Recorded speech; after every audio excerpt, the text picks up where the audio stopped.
Klientlar ham har xili bor aka, sizga o'xshagan mujik klientlar ko'paysin. Ikkinchi xili qanaqa bo'ladi?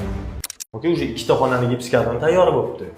Malakachilar tushirib yubordim, xonani ichida sizlarga xalaqit qilmaydimi? Bizga xalaqit beradi aka. Aka, o'zicha men kvartira turibman-da. Tezroq ko'chib kirmasam bo'lmaydi, tezroq bitiraylik. Bo'ldi, tushirsin. Bitta xonadan boshlayversin. Gapi tushungan odam ekan. Hozir tushirishadi. Bo'ldi. Bo'ldi, xo'p aka. Hop. Bo'ldi, xo'p bo'ladi. Aka, mana 2 million pul avans deb yozib qo'yasiz. Keyin obedda nima qilasizlar? Ko'chadan somsami bunaqa olib kelmaymiz aka. Bugun ishdan dam oldim, obedga bir biqin qilamiz, men o'zim olib kelaman ovqat. Xo'p, bo'ldi. Olib keling dedi. Hay. Qadrlashamiz aka. Qani, telefonlashamiz hozir. Bo'ldi aka.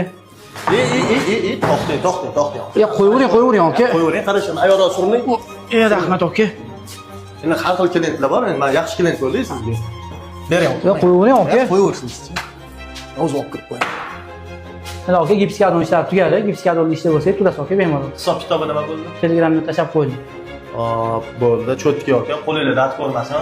Uyim ishi juda tez sifat bilan bitdi. Ustani har xil ishlatganman-da. Gap yo'q, sizlardagi halol ustalar ko'paysin aka. Klientlarning ham har xili bor aka. Men qaysi biriga kiraman shunda? Podxod deb o'ylamayman aka, siz mujik klientlar qatoriga kirasiz. Rahmat. Ikkinchi xili qanaqa klientlar bor?